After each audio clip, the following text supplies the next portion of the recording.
నెల్లూరు జిల్లాలో ఘోర రోడ్డు ప్రమాదం జరిగింది. సంగం మండలం పెరమణ వద్ద జాతీయ రహదారిపై కారును టిప్పర్ ఢీకొట్టింది. ఈ ఘటనలో చిన్నారితో సహా 7గురు మృతి చెందారు.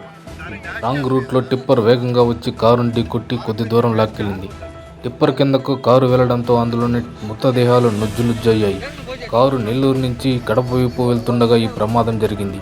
పోలీసులు, స్థానికులు ఘటనా స్థలానికి చేరుకుని సహాయ చర్యలు చేపట్టారు. మృతులు ఆత్మకూరు ఆసుపత్రిలో చికిత్స పొందుతున్న వారిని పరామర్శించడానికి నెల్లూరులోని ముత్తుకూరు గేటు సెంటర్ నుంచి తాళూరు రాధా కృష్ణ కుటుంబ సభ్యులతో బయలుదేరారు. టిప్పర్తో ఢీకొట్టడంతో 7గురు చనిపోయారు. మృతులు టి రాధా, శ్రీనివాసులు, శేష సారమ్మ, ఎన్ లక్ష్మి, టి శ్రీనివాసులు, శేషం తేజగా గుర్తించారు. కారులో ఉన్న ఓ పాప సైతం చనిపోయారు. రోడ్డు ప్రమాదంలో మృతులను కారు నుంచి బయటకు తీసేందుకు పోలీసులు తీవ్రంగా శ్రమిస్తున్నారు. టిప్పర్ లోపల తిరుక్కుపోయిన కారును తీయడానికి దాదాపు 2 గంటల సమయం పట్టింది. కారు బయటకు వచ్చిన తర్వాత పరిశీలించగా డ్రైవర్ తల పూర్తిగా తెగిపడిపోయింది.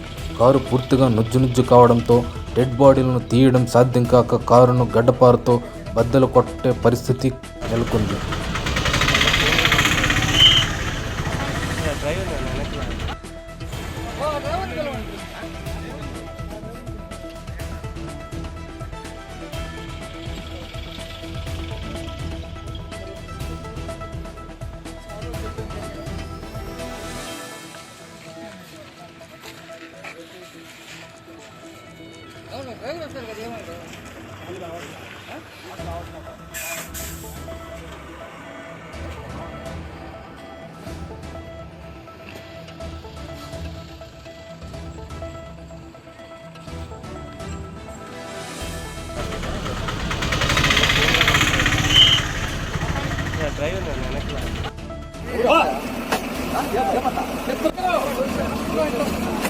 సామాన్యం